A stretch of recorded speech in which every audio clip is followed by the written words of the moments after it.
أعوذ بالله من الشيطان الرجيم. بسم الله الرحمن الرحيم.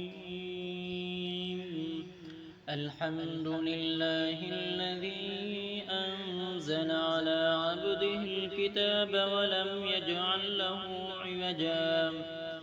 قيما لينذر بأسا شديدا من لدنه ويبشر المؤمنين الذين يعملون الصالحات أن لهم أجرا حسنا ماكثين فيه أبدا وينذر الذين قالوا اتخذ الله ولدا ما لهم به من علم ولا لآبائهم كبرت كلمة تخرج من أفواههم إن يقولون إلا كذبا فلعلك باخع نفسك على آثارهم إن لم يؤمنوا بهذا الحديث أسفا إنا جعلنا ما على الأرض زينة لها لنبلوهم أيهم أحسن عملا وإنا لجاعلون ما عليها صعيدا جرزا أم حسبت أن أصحاب الكهف والرقيم كانوا من آياتنا عجبا إذ أوى الفتية إلى الكهف فقالوا ربنا آتنا من لدنك رحمة وهيئ لنا من أمرنا رشدا فضربنا على آذانهم في الكهف سنين عددا ثم بعثناهم لنعلم أي الحزبين أحصى لما لبثوا أمدا نحن نقص عليك نبأهم بالحق إنهم فتية آمنوا بربهم وزدناهم هدى وربطنا على قلوبهم إذ قاموا فقالوا ربنا رب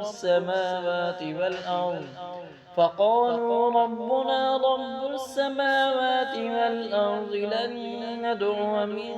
دونه إلها لقد قلنا إذا شططا هؤلاء قوم اتخذوا من دونه آلهة لولا يأتون عليهم بسلطان بين فمن أظلم ممن افترى على الله كذبا وإذ اعتزلتموهم وما يعبدون إلا الله فأووا إلى الكهف ينشر لكم ربكم من رحمته ويهيئ لكم من أمركم مرفقا وترى الشمس إذا طلعت تزاور عن كهفهم ذات اليمين وإذا غربت تقرضهم ذات الشمال وهم في فجوة منه ذلك من آيات الله من يهد الله فهو المهتد ومن يضلل فلن تجد له وليا مرشدا وتحسبهم أيقاظا وهم رقود ونقلبهم ذات اليمين وذات الشمال وكلبهم باسط ذراعيه بالوصيد لو اطلعت عليهم لوليت منهم فرارا ولملئت منهم رعبا وكذلك بعثناهم ليتساءلوا بينهم قال قائل منهم كم لبثتم قالوا لبثنا يوما أو بعض يوم قالوا ربكم أعلم بما لبثتم فابعثوا أحدكم ببرقكم هذه إلى المدينة فلينظر أيها فلينظر أيها أزكى طعاما فليأتكم برزق منه وليتلطف ولا يشعرن بكم أحدا إنهم إن يظهروا عليكم يرجموكم أو يعيدوكم في ملتهم ولن تفلحوا إذا أبدا وكذلك أعثرنا عليهم ليعلموا أن وعد الله حق وأن الساعة لا ريب فيها إذ يتنازعون بينهم أمرهم فقالوا ابنوا عليهم بنيانا ربهم أعلم بهم قال الذين غلبوا على أمرهم لنتخذن عليهم مسجدا سيقولون ثلاثة رابعهم كلبهم ويقولون خمسة سادسهم كلبهم رجما بالغيب ويقولون سبعة وثامنهم كلبهم قل ربي أعلم بعدتهم ما يعلمهم إلا قليل فلا تمار فيهم إلا مراء ظاهرا ولا تستفت فيهم منهم أحدا ولا تقولن لشيء إني فاعل ذلك غدا إلا أن يشاء الله واذكر ربك إذا نسيت وقل عسى أن يهديني ربي لأقرب من هذا رشدا ولبثوا في كهفهم 300 سنين وازدادوا 9 قل الله أعلم بما لبثوا له غيب السماوات والأرض أبصر به وأسمع ما لهم من دونه من ولي ولا يشرك في حكمه أحدا واتل ما أوحي إليك من كتاب ربك لا مبدل لكلماته ولن تجد من دونه ملتحدا واصبر نفسك مع الذين يدعون ربهم بالغداة والعشي يريدون وجهه ولا تعد عيناك عنهم تريد زينة الحياة الدنيا ولا تطع من أغفلنا قلبه عن ذكرنا واتبع هواه وكان أمره فرطا وقل الحق من ربكم فمن شاء فليؤمن ومن شاء فليكفر إنا أعتدنا للظالمين نارا أحاط بهم سرادقها وإن يستغيثوا يغاثوا بماء كالمهل يشوي الوجوه بئس الشراب وساءت مرتفقا إن الذين آمنوا وعملوا الصالحات إنا لا نضيع أجر من أحسن عملا أولئك لهم جنات عدن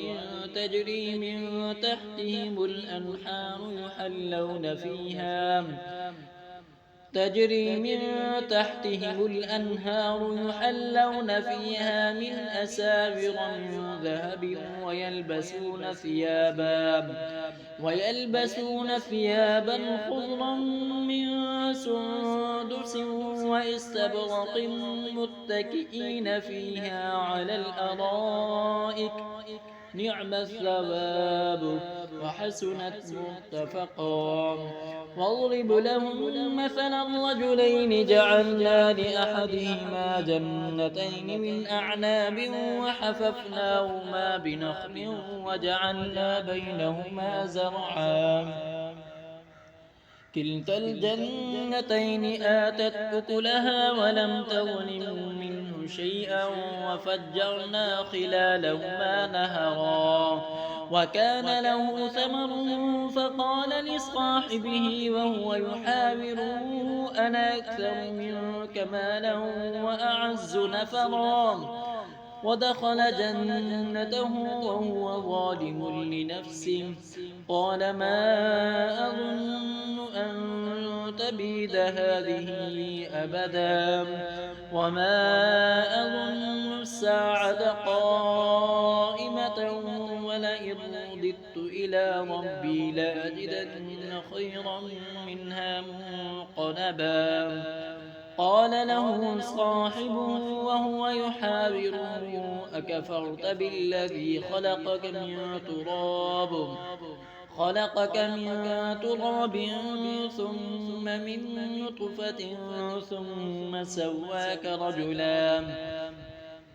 لكن هو الله ربي ولا أشرك بربي أحدا ولولا إذ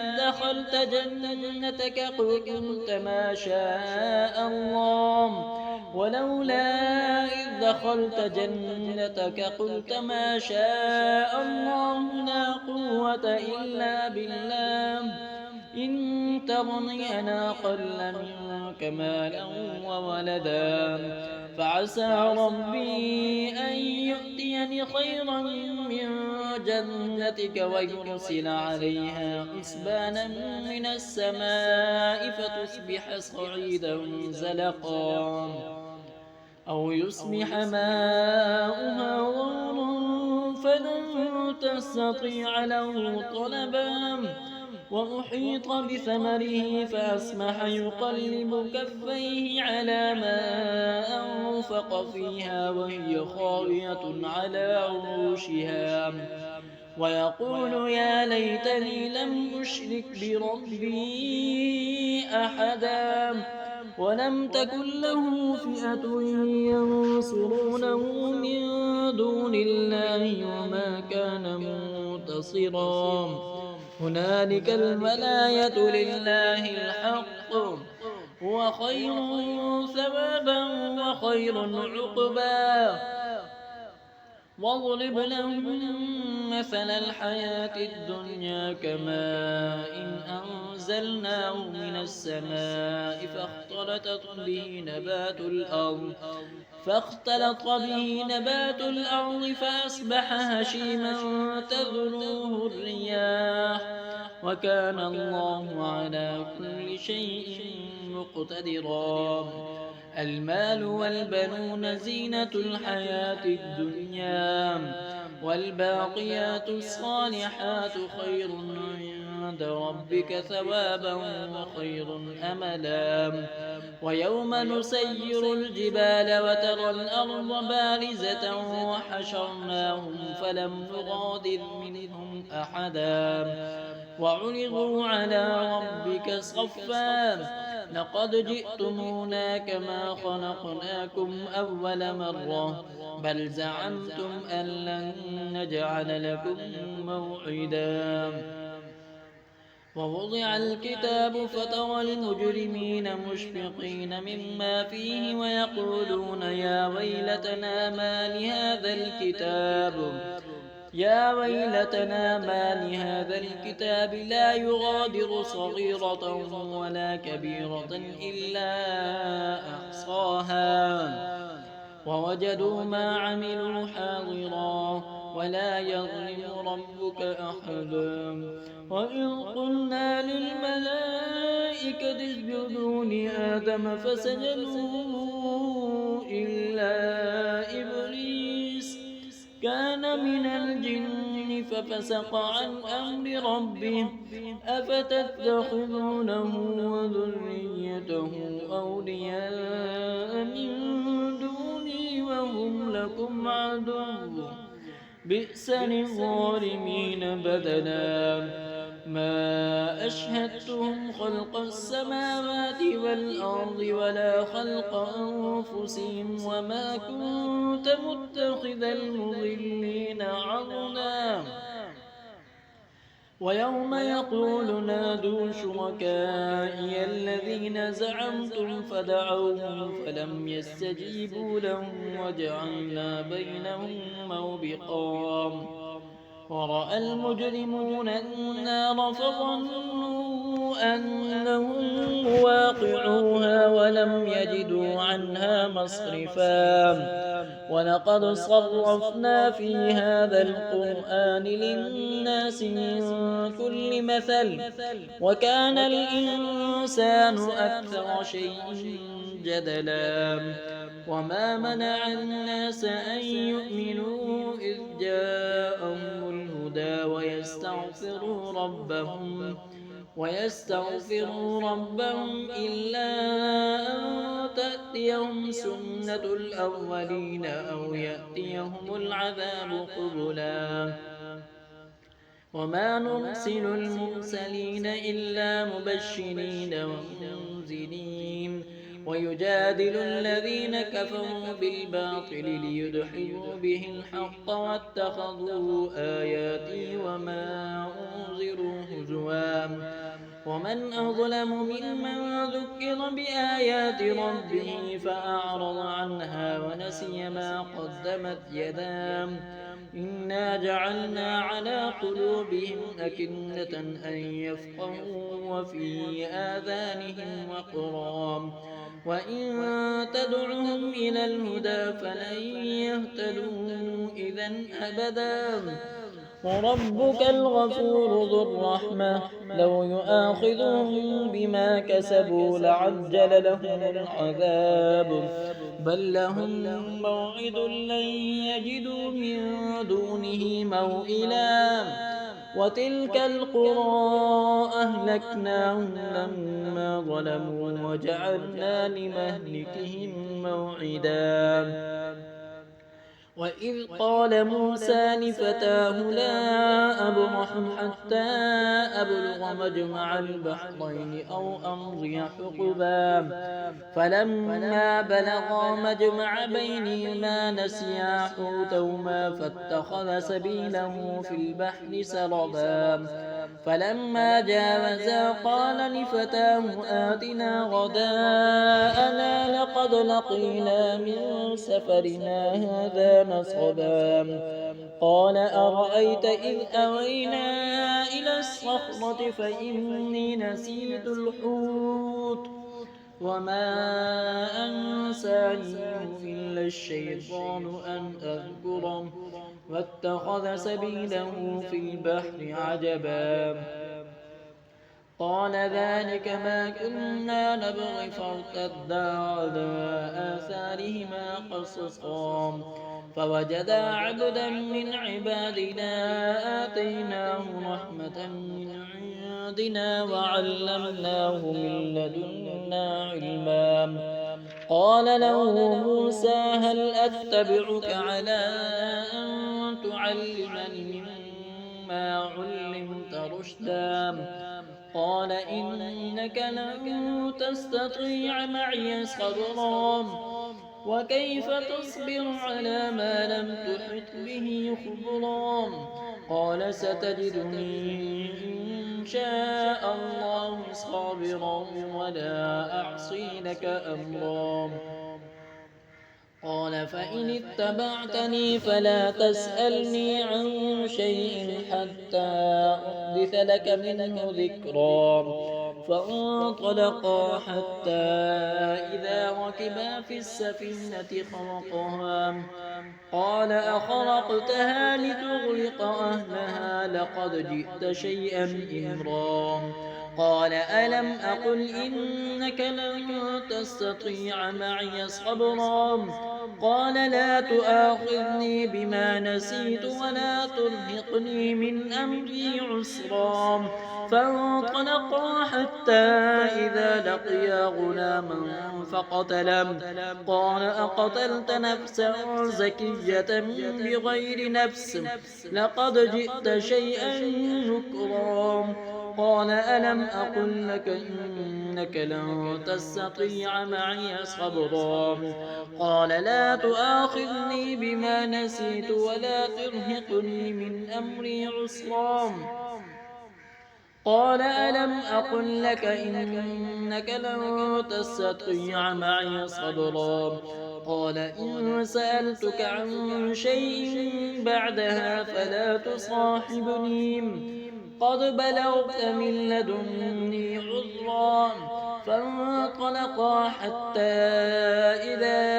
أتيا أهل قرية استطعما أهلها حتى إذا أتيا أهل قرية استطعما أهلها فأبوا أن يضيفوهما فوجدا فيها جدارا يريد أن ينقض فأقامه قال لو شئت لاتخذت عليه أجرا قال هذا فراق بيني وبينك سأنبئك بتأويل ما لم تستطع عليه صبرا أما السفينة فكانت لمساكين يعملون في البحر فأردت أن أعيبها وكان وراء ملك يأخذ كل سفينة غصبا وأما الغلام فكان أبواه مؤمنين فخشينا أن يرهقهما طغيانا وكفرا فأردنا أن يبدلهما ربهما خيرا منه زكاة وأقرب رحما وأما الجدار فكان لغلامين يتيمين في المدينة وكان تحته كنز لهما وكان أبوهما صالحا فأراد ربك أن يبلغا أشدهما ويستخرجا كنزهما رحمة من ربك وما فعلته عن أمري ذلك تأويل ما لم تسطع عليه صبرا ويسألونك عن ذي القرنين قل سأتلو عليكم منه ذكرا إنا مكنا له في الأرض وآتيناه من كل شيء سببا فأتبع سببا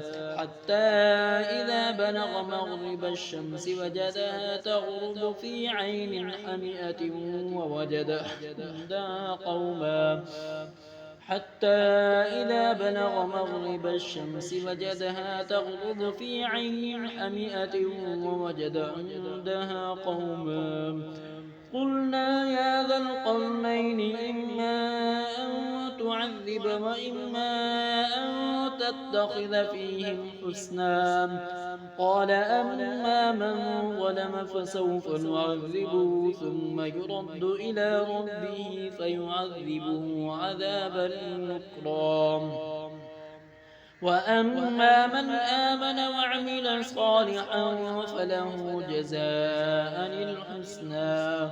وسنقول له من أمرنا يسرا ثم أتبع سببا حتى إذا بلغ مطلع الشمس وجدها تطلع على قوم لم نجعل لهم من دونها سترا كذلك وقد أحطنا بما لديه خبرا ثم أتبع سببا حتى إذا بلغ بين السدين وجد من دونهما قوما لا يكادون يفقهون قولا قالوا يا ذا القرنين إن يأجوج ومأجوج مفسدون في الأرض فهل نجعل لك خرجا على أن تجعل بيننا وبينهم سدا قال ما مكنني فيه ربي خير فأعينوني بقوة أجعل بينكم وبينهم ردما آتوني زبر الحديد حتى إذا ساوى بين الصدفين قال انفخوا حتى إذا جعله نارا قال آتوني أفرغ عليه قطرا فما استطاعوا أن يظهروه وما استطاعوا له نقبا قال هذا رحمة من ربي فإذا جاء وعد ربي جعله دكا وكان وعد ربي حقا وتركنا بعضهم يومئذ يموج في بعض ونفخ في الصور فجمعناهم جمعا وعرضنا جهنم يومئذ للكافرين عرضا الذين كانت أعينهم في غطاء عن ذكري وكانوا لا يستطيعون سمعا أفحسب الذين كفروا أن يتخذوا عبادي من دوني أولياء إنا أعتدنا جهنم للكافرين نزلا قل هل ننبئكم بالأخسرين أعمالا الذين ضل سعيهم في الحياة الدنيا وهم يحسبون أنهم يحسنون صنعا أولئك الذين كفروا بآيات ربهم ولقائه فحبطت أعمالهم فلا نقيم لهم يوم القيامة وزنا ذلك جزاؤهم جهنم بما كفروا واتخذوا آياتي ورسلي هزوا إن الذين آمنوا وعملوا الصالحات كانت لهم جنات الفردوس نزلا